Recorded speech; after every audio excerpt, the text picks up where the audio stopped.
Welcome back to Beyond Well. I'm your host, Sheila Hamilton, and I'm here with our engineer, John, who always makes us sound great. Hey, John. Hello, Sheila. September is National Alcohol and Drug Recovery Month, and I've been waiting for so long to partner with someone on a series of conversations about our often very complicated relationship that we have with drugs and alcohol. That's why I'm so excited to share with you a series of dynamic conversations in partnership with Fora Health Treatment and Recovery. I got to know Fora Health years ago at a fundraising event when they were still known as DePaul Treatment Centers. Yeah. Fora Health is a nonprofit alcohol and drug treatment center in Portland, Oregon that has been helping youth, adults, and families for nearly 50 years.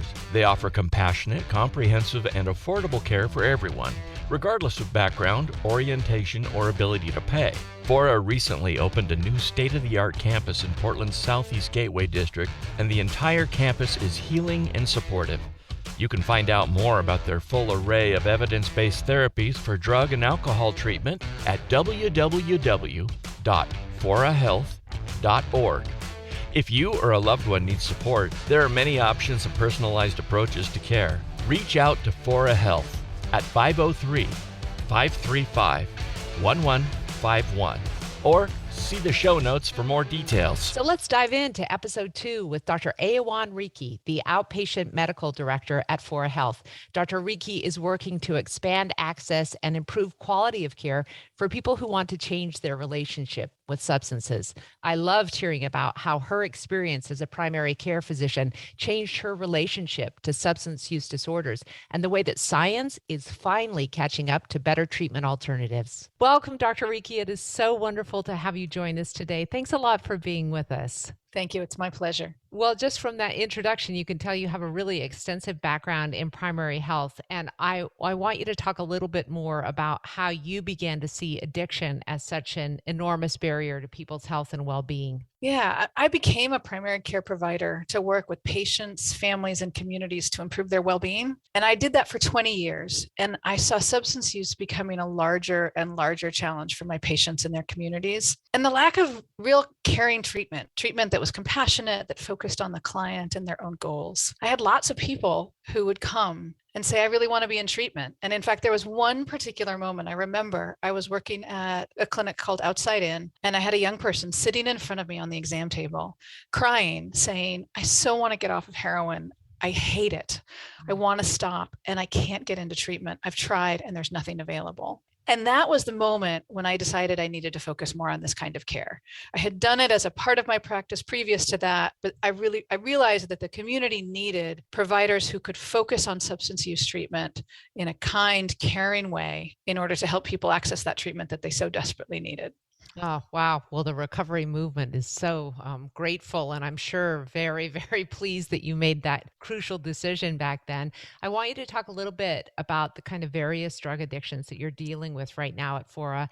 And also, if you would, just describe kind of the level of danger inherent in each of those. Well, at Fora, we offer treatment for all types of addiction, and we have a wide variety of treatment. We have residential treatment, we have withdrawal management, which is known as detox, outpatient treatment, which would be meeting with a counselor for groups and one-on-ones, and also we offer medications for substance use. Talking about the danger of each substance is challenging because it depends on so many factors: how much the person is using, how long they've been using, what are other medical conditions they may have. But there are some things that we can say about danger and use. There are a few substances where if you try to stop using them on your own without medical support, you can die from the withdrawal, or you can have very severe medical complications. And those are specifically alcohol and benzodiazepines. So thinking about the withdrawal from those are the most dangerous. However, the day-to-day use of alcohol and benzodiazepines, death is less likely. The day-to-day use of heroin and other opioids, especially in combination with things like benzodiazepines, can be deadly. We know that we have a significant challenge with overdoses of all drugs, but especially opioids in our country. So it's hard to say exactly which one is the most dangerous. They're just dangerous in really different ways. And we are so lucky to have some really good medications that we can use for people who are using substances. For alcohol use, we have several different options. The most commonly used medication is one called Naltrexone. It comes both in a pill form as well as a monthly injection, and it reduces cravings and it helps people reduce their use. I think of it as turning down the dial on the voices that are saying, go drink, go drink, go drink. Mm. It quiets them. It doesn't necessarily stop them, but it makes them easier to cope with. And it allows people to move on with their regular life and not have quite such a compulsion to use alcohol. For opioid use, and that can be heroin, pain pills, fentanyl, we have several medications. There's methadone, which a lot of people know about. You hear about methadone clinics. People go to a methadone clinic every day and get their methadone. And that's a really useful treatment. It is highly effective. It replaces the opioids in a person's body so they don't have cravings. There are some challenges with methadone in terms of it's a challenging treatment, having to go frequently, not necessarily every day after you've been there for a while and establish some stability. So we have a newer medication called buprenorphine. It comes with the brand name of Suboxone or Subutex are the more common brands. And this medicine also takes the place of opioid in your system, whether that's heroin, fentanyl, or pain pills like oxycodone. And it significantly reduces cravings and removes the withdrawal symptoms that people have. It helps people feel like their regular selves. Because if you're someone who uses opioids on a regular basis, when you stop using them, you feel significant withdrawal. You don't feel well. And so people use opioids in order to feel well, to feel normal. Right. And the beauty of buprenorphine is it helps people feel well and it reduces their cravings. Can I stop you right there and ask how you answer a lot of critics who say, isn't this just shifting the reliance on one medication to another? What do you say to those people? First of all, substance use conditions are medical conditions. We know there are brain changes that come with substance use. There are brain changes and genetic changes that increase someone's likelihood to misuse substances. And then there are changes as a result of that use. Yeah. And so it is a medical condition and it is a medication for a medical condition. I think of it as like insulin for diabetes. Would you say, oh, you can't take insulin for diabetes, or you ate a cake last night, we're going to cut off your insulin? Right. So it's really it is a profoundly different concept than trading one drug for another. The other piece is that for some people, that medication is only one part of the picture of their treatment. They may also want to be attending community groups. They may be working with a counselor on one-to-ones or other substance use groups. It's not necessarily a substitution of one drug for another. It really is a medication that treats a condition. And do some people get to take less and less of that drug as they go further into their recovery? Is there a tapering down plan for many of the people who have started on Suboxone? Absolutely. And that's really usually driven by the person's goals and their desire to be on or off the medication. One of the things I worry about is when that desire to taper is driven by somebody outside of them, whether it is a family member who says that drug for drug, you're taking another drug. Yeah. If it's a person's own choice, we're much more successful, and they're much more successful in not using substances after they get off of the buprenorphine. Wow. But absolutely. People can taper. They can be on it. We usually recommend 6 months to provide a basic level of stability. Yeah. And then people could stay on it for a long time. Or if they felt like tapering off was more in line with their goals, we absolutely would support them in that. So what you're describing for us, Dr. Rieke, is this incredible variation in how people need to be treated and what we need to look at. It's like an individualized approach to treatment. Why is that so important rather than this one size fits all that we used to hear about? Well, let's say I had diabetes and I went to my doctor and they said, here's the diet that you need to follow. This is exactly what you need to eat every day. What if it didn't fit with my culture? It was not in my budget. The person who was cooking wouldn't want to cook those things. I wouldn't follow those recommendations. And the same thing is true of substance use, is that people have their own goals and they have their own settings in which their lives exist and their opportunities to change their substance use exist. And so we have to tailor our programs to meet those people's individual goals. Another characteristic of substance use, which makes it even more important that we tailor programs, is that many of the people who use substances have a history of trauma, have untreated mental health conditions. And so bringing those pieces in, we need to be aware of that trauma, make sure we don't make it worse, practicing what we call trauma-informed care, and make sure that we design a program that fits with their lives and provides them with the greatest opportunity to make those changes. That's awesome. So what would you say in all of the years of treating patients and hearing everyone's stories that the hardest part of recovery has been for most people who have abused drugs, especially for some time? It's such a good question. I think ultimately it is stigma. Stigma and shame are ever present in most people's experiences of substance use and sometimes recovery as well. Our society tells people who use drugs that there's something wrong with them, that they're dirty, that they're a failure, that they don't have self-control. When we look at the brain changes, when we look at the genetic factors, we know that in fact, that's not at the root of a lot of people's substance use. Often it is mental health or trauma that has been unaddressed. We have failed to support people in the ways that they need in order to feel a confidence and a richness in their life that allows them to move forward without substances. I think the shame and stigma makes it so hard for people to acknowledge their substance use, to talk about their substance use, and to seek out treatment.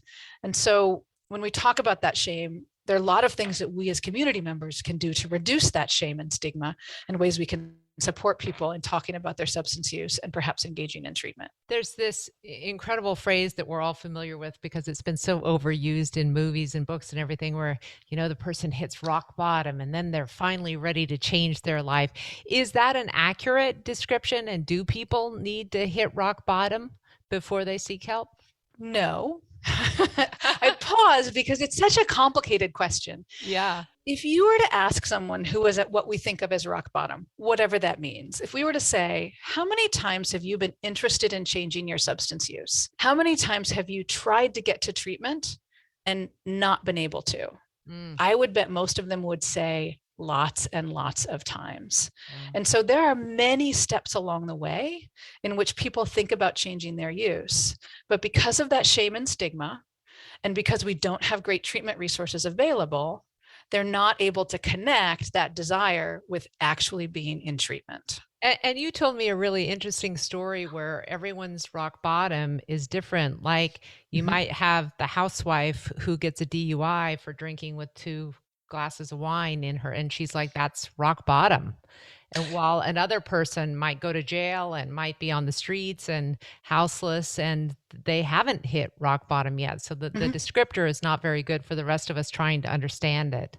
Well, there's lots of like little steps along the way that we may miss as people's efforts to talk about their substance use and maybe engage someone, and depending on the response they get, they continue. You know, if someone says, whoa, I drank more than I planned to last night, I'm not feeling very good today. And their friend says, oh my God, why did you do that? As opposed to, wow, that sounds scary. Tell me more about that. Or if someone says, I used meth at a party the other day, I'd never used it before, and now I can't stop thinking about using it again. And how do we as a community respond to that? Are we open and kind, or are we judgmental? And that can really determine whether or not people move forward with engaging in conversations about their use. I'm super interested in what an appropriate response would be to both of those scenarios you just said, Dr. Rieke.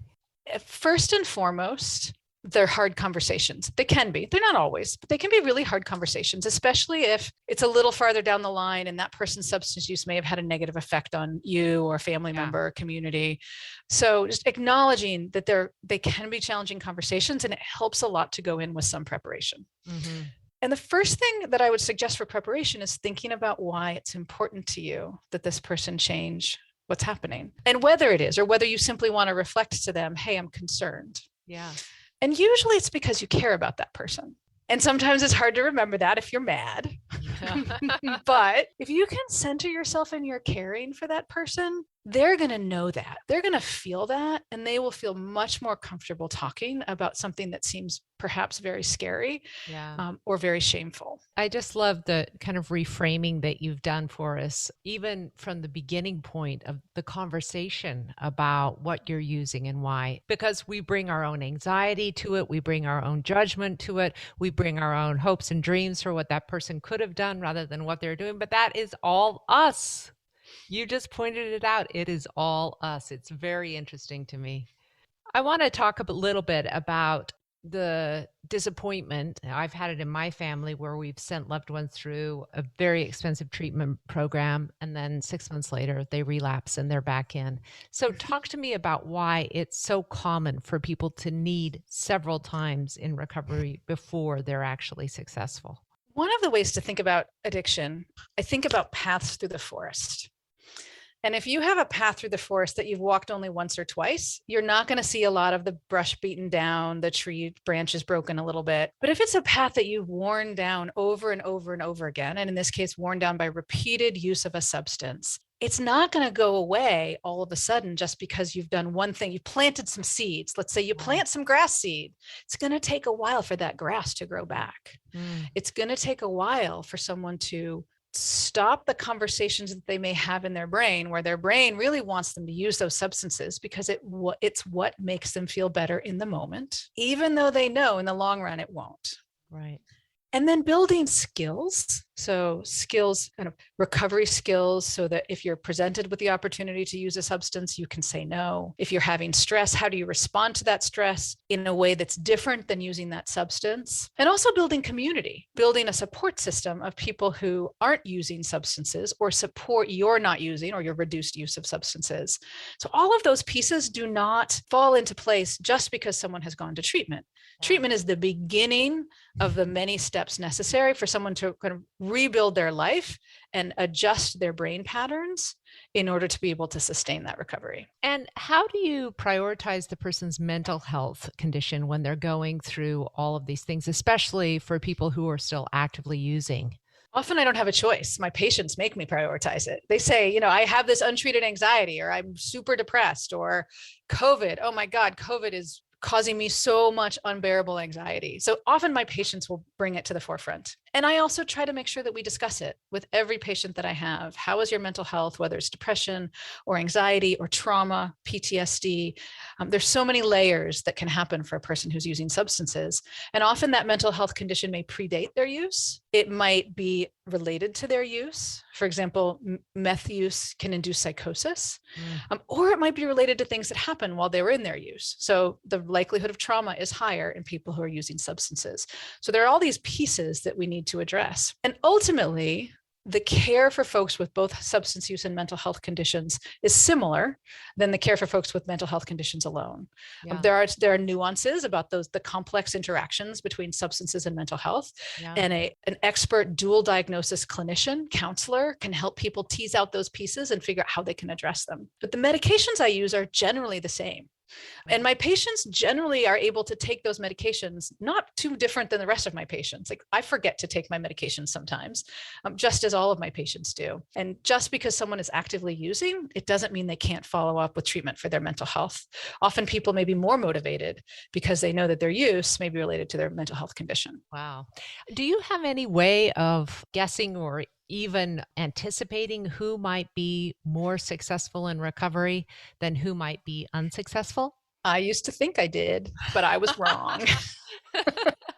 Oh, I love And it I learned when people say this and then tell the story. It's so great. I know, and I learned over and over and over and over again in working with substance users that you just don't know. And first of all, so success really is ultimately defined by the person who's using. And success can be anything from switching from injecting to smoking a substance, stopping altogether, switching from heroin to marijuana, which is ultimately safer. So success is really a complicated concept in substance use, and it can mean a lot of different things. But even with that, I simply cannot predict. And I learned that most notably when I was caring for a couple, and I will change all of their identifying information. But honestly, one person, I was like, this person's going to be successful. This person is not. I was a little judgy. I thought I knew, and I was wrong.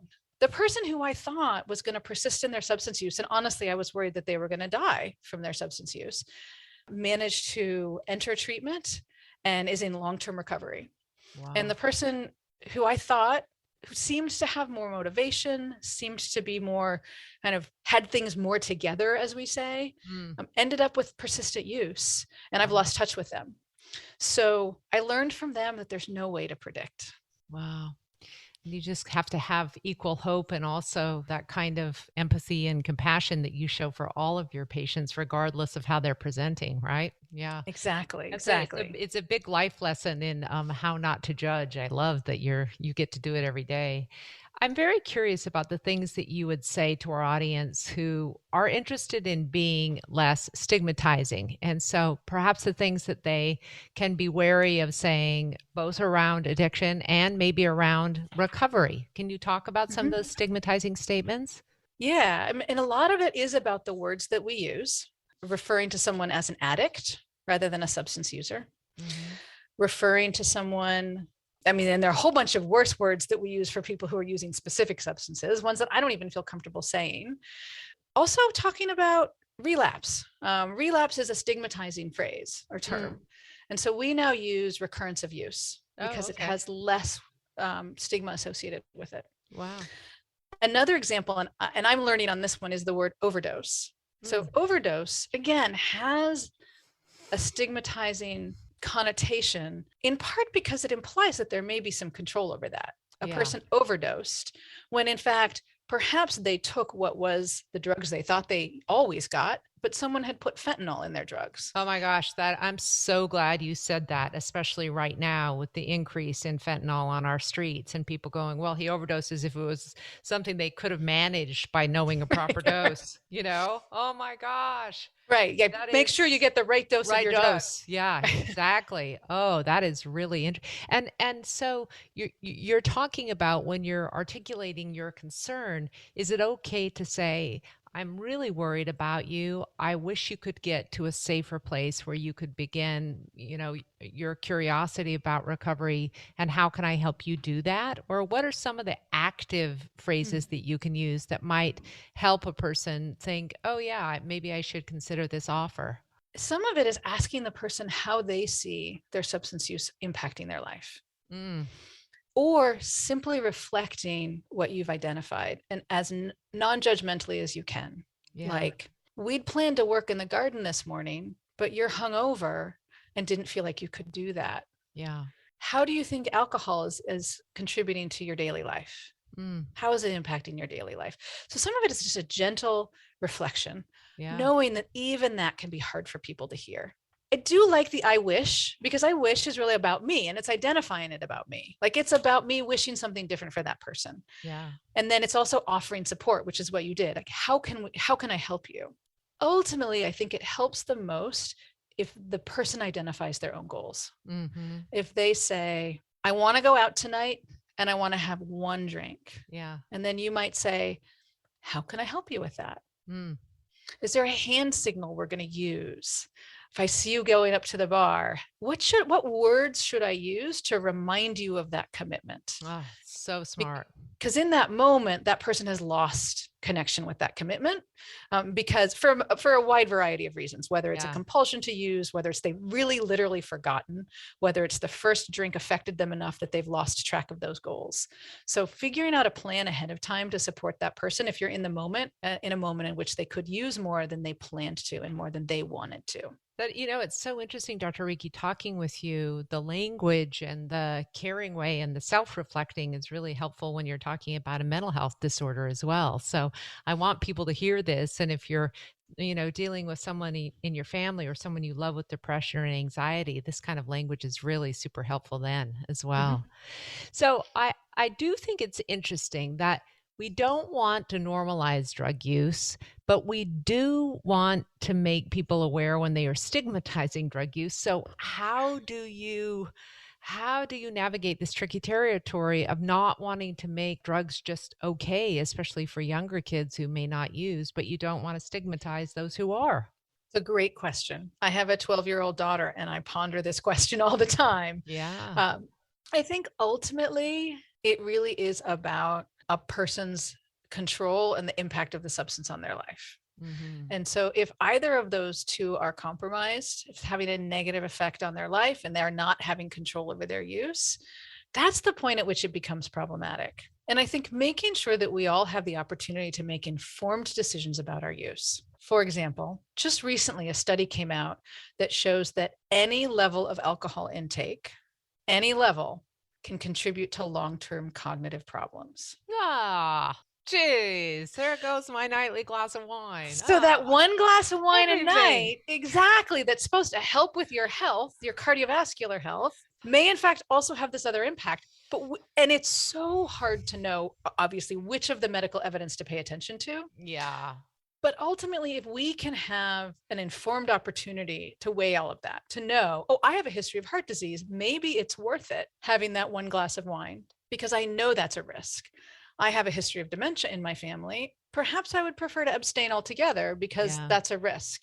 So I think having a fully informed opportunity to make those decisions is essential, and that people understand the science and the evidence behind what we do know about the impact of substance use conditions. So, Dr. Rieke, I just want you to close today by offering, I think there's probably somebody listening right now that knows they have a problem. They haven't really liked their behavior. They haven't liked the consequences of their behavior and their choices, and they are hoping to try to turn it around. What message do you have for them?